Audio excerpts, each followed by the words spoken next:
trouble is not my fault. All this I also lose my friends, I lost my baby that is looking crack. Only today want to change. He wanted us on the cougar and try more like to feel.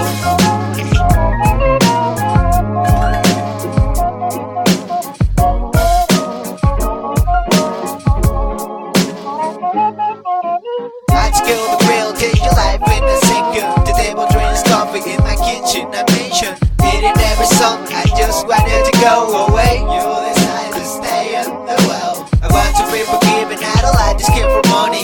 Sorry I was scared, you're not the way it feels. Like to sleep waiting for someone to come in and kill you.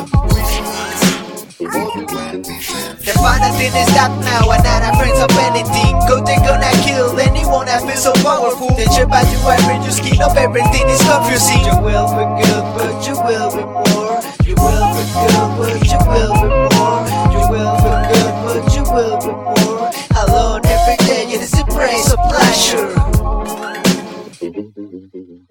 Good morning and welcome to Dynasty 365, where the film will set you free. Today we're going to go over the NFL news from Friday through Tuesday, and then we'll talk about how to value IDP players. I think a lot of people are scared to play IDP because it's new and foreign to them, and it is a lot more names to know, but if you just follow a few basic rules, I really don't think it's too difficult. In the NFL news, running back Bilal Powell is working out for the Jets, and he suffered a neck injury last year, and he is, I believe, 30 years old. He was never a full-time starter for the Jets, but he has been productive in stretches, so that could make him an interesting handcuff if Le'Veon Bell were to go down this season. But don't go rush out to sign a 30-year-old running back to your dynasty team. Tyreek Hill is no longer being investigated by the district attorney. Apparently, the reports that it was reopened were completely false, but they do still have issues with the Child Protective Services case that still is ongoing. And I'm seeing a lot of people overreacting to this news and saying that now Tyreek Hill might not serve a suspension. I still find it highly likely that he does, considering his past history, the moves that the Chiefs made in the draft, and the prior evidence of cases like Ezekiel Elliott. Running back for the Seahawks, Rashad Penny apparently lost 15 pounds this offseason. Apparently, conditioning was an issue for him last year, which to me is actually pretty concerning that he was drafted in the first round and then wasn't conditioned. And he already was fast and quick enough, so this is kind of an interesting move for him to lose weight. But he does have increased upside with the news of the knee injury to Chris Carson and an apparently improved work ethic heading into his second season. Doing a complete 180, the Colts general manager said that Deon Cain, wide receiver, might not fully regain his playmaking ability until November. Deon is, of course, coming off an ACL tear and was a 6th-round rookie, and there have been reports that he's going to be out half the year, and then now he's going to be ready for week 1, and now it's back to him probably being out for most of the year, so I would disregard him for this season purposes. Emmanuel Sanders, receiver for the Broncos, who tore his Achilles last year at 31 years old, was seen running routes at full speed in an Instagram posted Friday. I actually watched the video. That was very good to see. I think Sanders is going to end up being a steal this year, especially in Dynasty, as everyone's already anointing Deshaun Hamilton. But if Sanders is healthy, and I know he's got a strong work ethic, he'll still be the lead receiver for the Broncos. I'm sure as this news gets more widespread, with more time, his ADP will rise a little bit in both redraft and dynasty, but people are always overly scared of age and the Achilles injury, so he'll still most likely be a value. If you do decide to get him and don't want to pay the price for Deshaun Hamilton, Tim Patrick showed well last year, and if Sanders goes down, he'd also benefit, so that's a sneaky name you might use to back up Sanders on your dynasty team.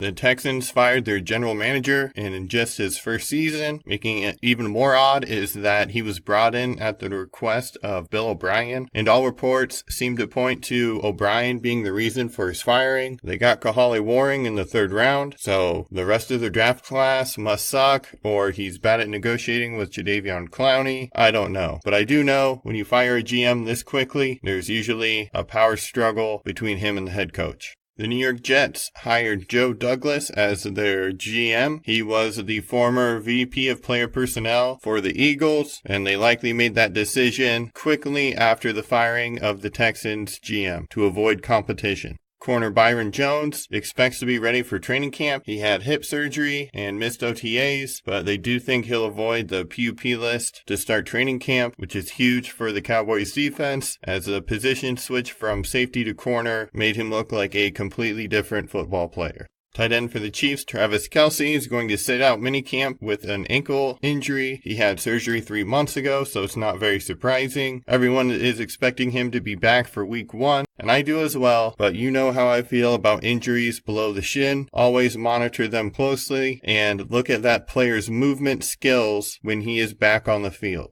Cam Newton has been cleared to throw at minicamp, which is great, as many are speculating that his shoulder injury was severe, but it does not sound too serious. He's ahead of schedule from where Andrew Luck was, even 2 years out from this type of a surgery, and he's already begun throwing NFL-sized footballs, and now he can do it in practice. He's not doing team drills yet, but this is a great sign that Newton won't miss any more time. Wide receiver for the Dolphins, Albert Wilson, is supposedly on track for week 1. He said he suffered no setbacks, and he could be a sneaky player to target on a team that will likely be losing many games this year and played well last year. Apparently, Braxton Berrios, a second-year wide receiver for the Patriots out of Miami, was one of the most improved players during the Patriots offseason program. He spent last season on injured reserve, but apparently he's back to full health, and with a weak depth chart, he could see the field this year. Still a flyer, but it's always better to hear someone be improved from a year ago. Apparently, Jacob Hollister, tight end for the Seahawks, has been a terrific acquisition according to the offensive coordinator, Brian Schottenheimer. Quote, "The speed element is awesome, really good route runner, has a great field for coverages, man and zone. This is intriguing, but a lot of it does depend on the health of tight end Will Dissly, who showed well last season before tearing his patellar tendon. That is a very serious injury to come back from for a tight end, so Hollister is definitely a name to monitor."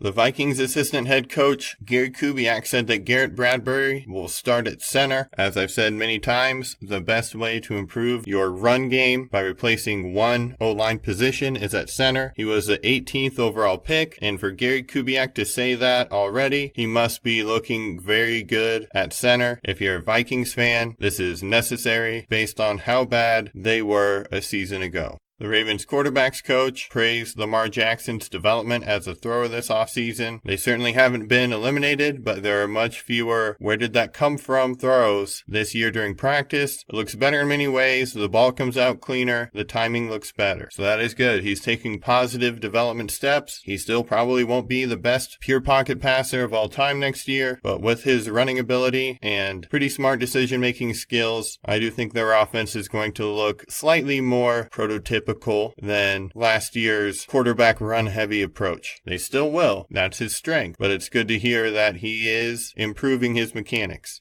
Apparently, Christian Kirk has been the best receiver on the roster during the offseason program for the Cardinals. That's a good sign that he's taking a step forward and isn't limited by his injury. This team should throw a lot, as they'll be behind a lot, but it is great to hear some positive hype about him instead of him being limited by that injury. The same writer says that Marquez Valdes-Scantling, receiver for the Packers, has quickly picked up the system. He's faster than the new staff thought he'd be, and that he's had a fantastic spring. This is great news for him. Puts him definitely as the number 3 wide receiver, at least, based off of all these reports. Maybe it'll push him ahead of Geronimo Allison. I'm not quite sold on that yet, but as with Kirk, good news is good news. Ravens coach John Harbaugh said that wide receiver Chris Moore for the Ravens is ready for a bigger role. This is the same player that was also called a breakout candidate by the owner, so he clearly must be having a good offseason. It is still a low-volume passing attack, but I definitely will be watching for Chris Moore because I really did like him coming out of college. He just hasn't shown anything truly special yet, but this news is pretty great for me to hear. Tight end Austin Hooper of the Falcons will not participate in minicamp because of an ankle injury. It's reportedly minor, but you know I don't like any injury below the shin, but he is expected to be back for training camp. If you own him, monitor the injury. Julio Jones is limited with a foot injury also for the Falcons. The Eagles tight end coach called Dallas Goedert's development phenomenal. So this is something I find very interesting about RotoWorld and how you can just spot these biases from different news sources or Twitter or Sleeper, what have you, when they throw their little 2 cents in. And we'll get to that more later, but Zach Ertz is really good, but Carson Wentz does love the tight end, and tight ends are one of the most injured positions in the NFL. Goddard is definitely a great player to stash. It's probably going to be hard to trade for him right now. He does have what appears to be limited opportunity, but they could easily go to more of a 2 tight end set, as I believe Doug Peterson is smart and will put the best players on the field. Goddard was my number 1 tight end coming out of college last year, but I wouldn't be shocked to see the Eagles run out 2 tight ends and use Jordan Howard as a battering ram to develop play action and allow both Ertz and Goddard to get some play, and enough for Goddard to be fantasy relevant. It's his 2nd year in the league. He already showed good stuff on film last year, avoiding the possibility that he was an out-and-out rookie bust.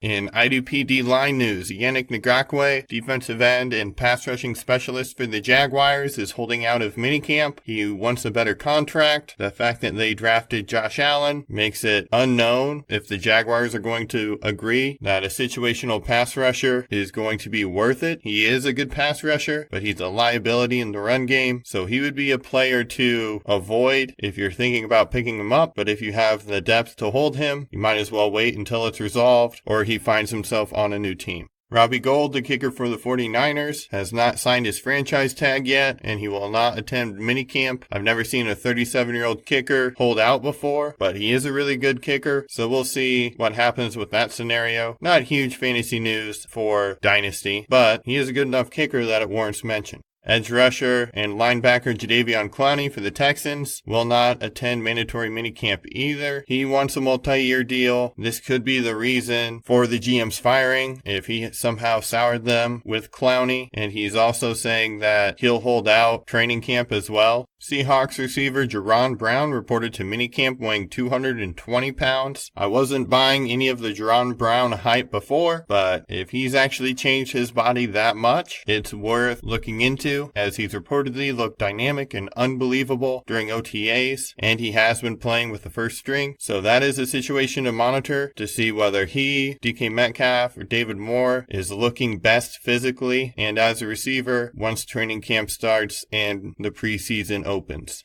I'm going to take a victory lap for Kyle Rudolph signing an extension for the Vikings and having no reports of it being intended for him to be traded. It's a 4-year, $36 million deal that saves the Vikings $4 million in cap room. But again, when you have these biased sources, RotoWorld is saying that Kyle Rudolph could lose some work to second-round rookie Irv Smith when second-year tight end Dallas Goedert has no chance to be fantasy relevant with a much more offensive-minded head coach and a quarterback that loves the tight end far more than Kirk Cousins. This just seems salty to me to predict that a tight end that I don't think is very good in the pass game right now is going to usurp the guy who's making $9 million, yet Goddard has no chance to see enough targets to be fantasy relevant. It just doesn't make any sense to me. Tight end is a notoriously hard position to translate to in the NFL, and Goddard already has that year of seasoning. I understand Ertz is far better of a player than Rudolph, but this just reeks of Irv Smith bias. And I like Irv Smith, don't get me wrong. I think he's overvalued, mainly because most were assuming Rudolph was going to be traded, which doesn't make much sense when you look at it from the team's point of view, but that's why we play the game.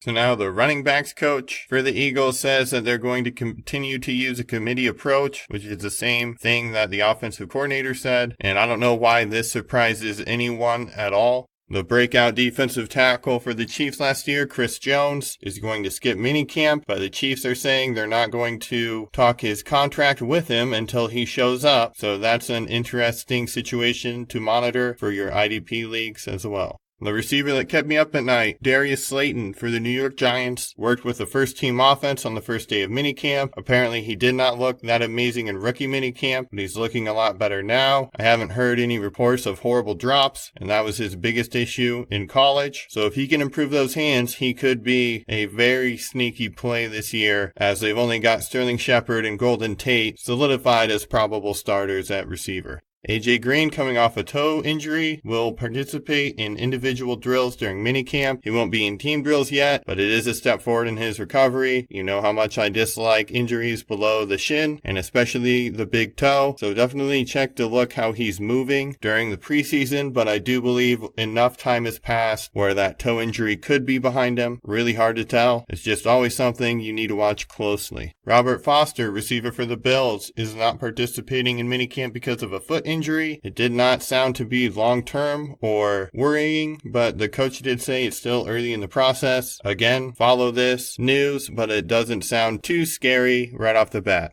The Bills' new center, Mitch Morse, will be a full go at minicamp coming off of core muscle surgery, so that's good news for the O-line, quarterback, and run game there in general. Evan Ingram is sidelined by a hamstring injury. Everyone involved is saying they're just being smart, which makes sense after they have almost no receiving weapons. But he did miss time with a hamstring last year, and it's not good to see that flare up again. Andrew Luck is going to sit out minicamp with a calf. It is starting to get a little concerning with how long he's had a calf injury, but the head coach did say he's expected to be full go when training camp starts, so it's not too concerning at this point. Wide receiver for the Cowboys, Allen Hurns, will do individual drills during minicamp. He apparently was running routes against air last week. He had a horrible leg injury in the wildcard round last year, and he still is most likely behind both Cooper and Gallup and possibly Cobb for targets this season, but it is good to see that he's already back doing something. Miles Sanders, running back for the Eagles, still has a hamstring injury and won't participate in minicamp. So now he's been out since the start of OTAs, and now, so this length of time, even though it was quote-unquote not serious, really is starting to concern me. Hopefully he's back by the start of training camp, but this is a bad time to get injured if you're trying to win a role on that team, and the technical issues that you showed on film in college.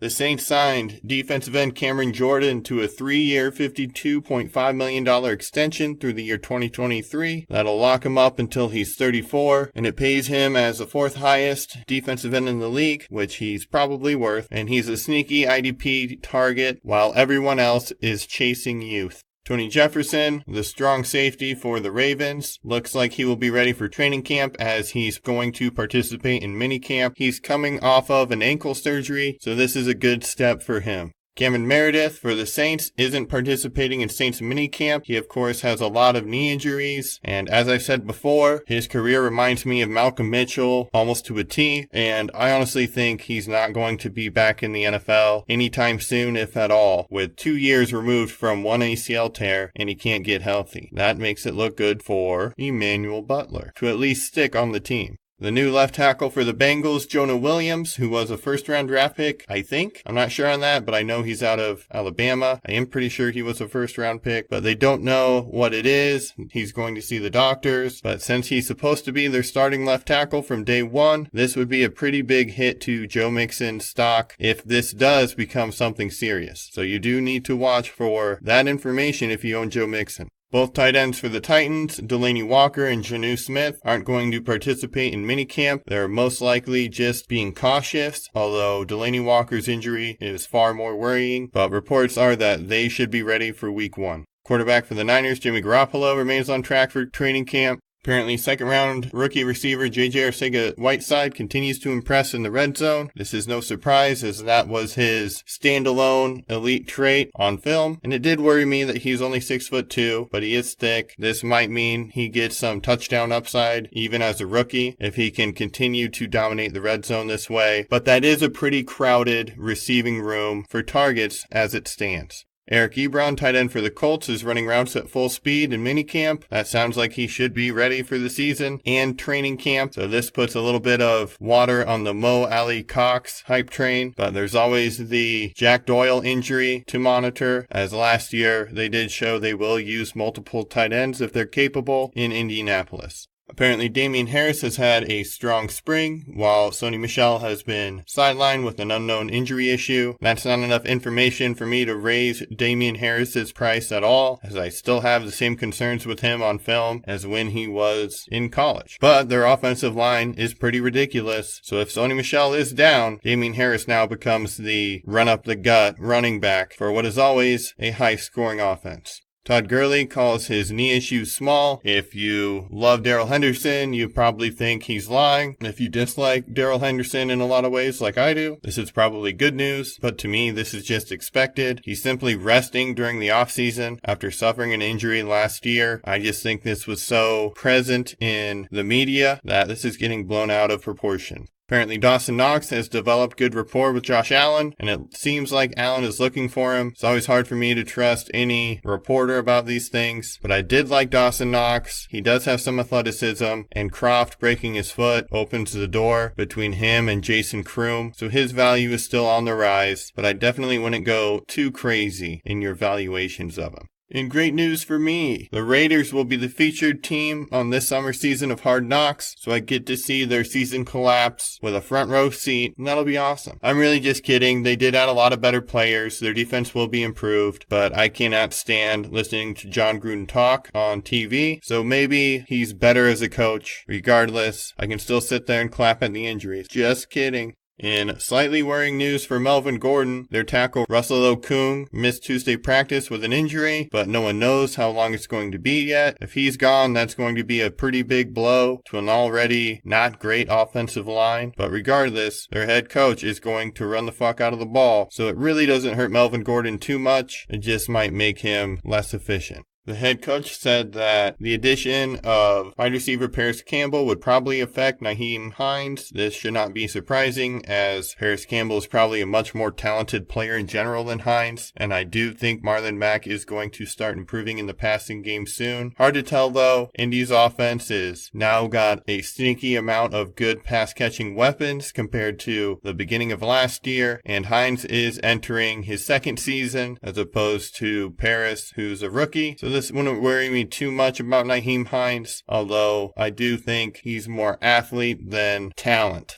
That's all the NFL news for today, but now we'll talk about how to value IDP players in your league. One of the issues for people when they first start out is that there isn't a standard scoring setting for IDP players, and so their relative value can change quite a lot from league to league. What you want to do is actually look at last year's or the last 2 years' stats for the defensive players, and in an Excel spreadsheet, multiply them by your scoring settings. This is going to find the actual points these players scored in your league. You also have to look at all the offensive players over the last year or two and see what they scored. Then figure out how many IDP players do you have to start, what positions you need, and where those drop-offs in values occur. For example, you're in a no PPR league, but tackles are worth 5 points each. Well, everyone who's played IDP knows that's probably ridiculous, but that's going to make linebackers probably worth just as much as Todd Gurley. You need to look at bands of, well, these first 15 or so linebackers are all worth about 300 points, but the first 8 running backs are only worth about 250 points. That should show you it might be smart to prioritize linebacker before running back. There's really no hard and fast rule, but you also have to remember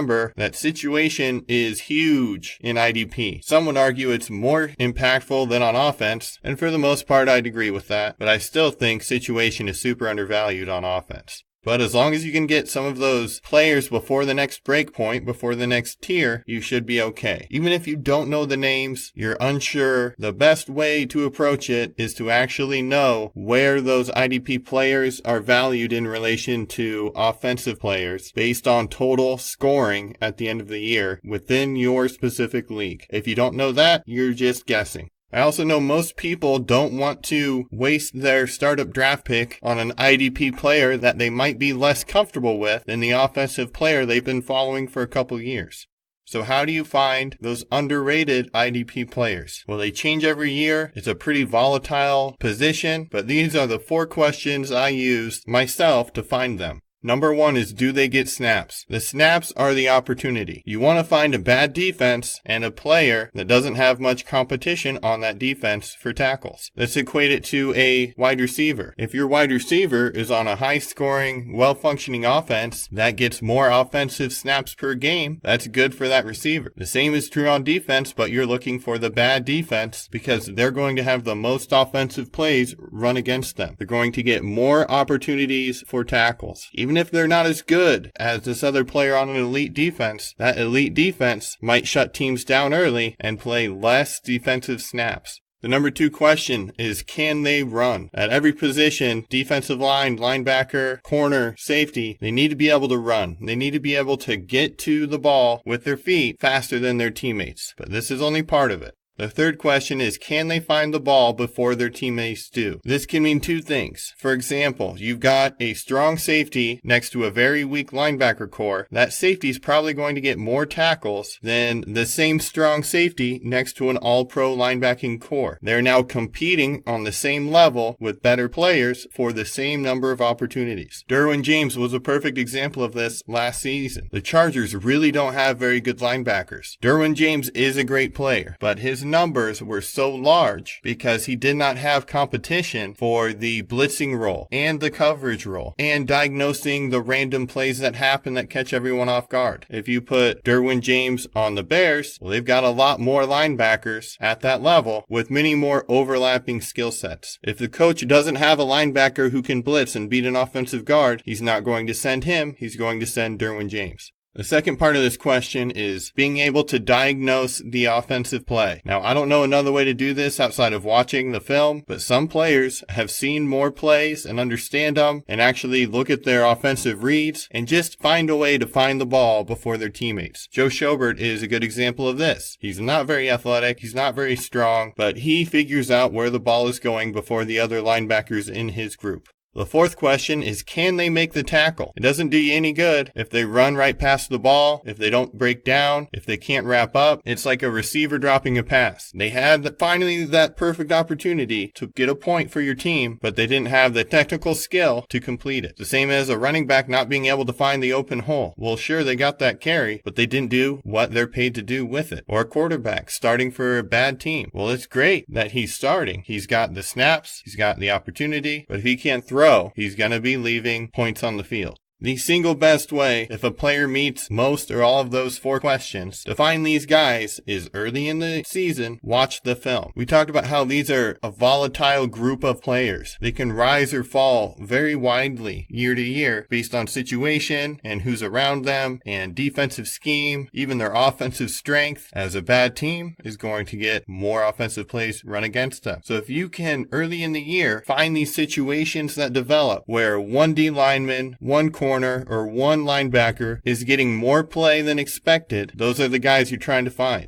If you've got a team with one great corner and a clear weak link, that weak link corner, even though he's bad at football in real life, can be your best friend in IDP because they're going to get targets thrown at them and they'll either have an opportunity to break it up, which they might not because they're so bad they're getting targeted, and tackles after that receiver makes the catch, even if they suck. But every single year, there are rookies that were drafted late, especially on defense, that are thrust into a prominent role due to injury or situation, or they were just underdrafted. If you don't watch that film, your best option is to watch the snap counts, but you're going to be a week behind. Even then, those rookies still need to be able to fill at least most of those 4 questions. They need the snaps, they need to be able to run, they need to be able to find the ball and make the tackle. IDP is less difficult than people make it out to be. That's all for today. I've given up trying to predict what and when my next episode will be. Too many unexpected things happen. It's just going to have to be a surprise every day. All I can do is try to get better and learn from my mistakes and get my production running more on a consistent schedule. Your songs of the day today. The happy song is Revofev by Kid Cudi, and your football song is Aerials by System of a Down. As always, those links are in the episode description. Thanks for listening today. I know there's a lot of options, but I'm glad you have the ability to at least hear a non-consensus opinion, even if you don't agree with it, and hopefully you recognize the value of watching film. If you'd like to support what I'm doing, please consider going to my Patreon at patreon.com/365dynasty and donating a small monthly amount. The paid content does start at $5. A special thanks to my newest Patreon member, Carl, but also my current Patreon members, Kyler, Jamie, Ross, and Tracy. I think I talk to Kyler about every day on Messenger, which is fun. He's got a lot of tough questions, which just makes me better. The easiest way to get a hold of me is my email or on Facebook Messenger. You've been listening to Dynasty 365, where the film will set you free.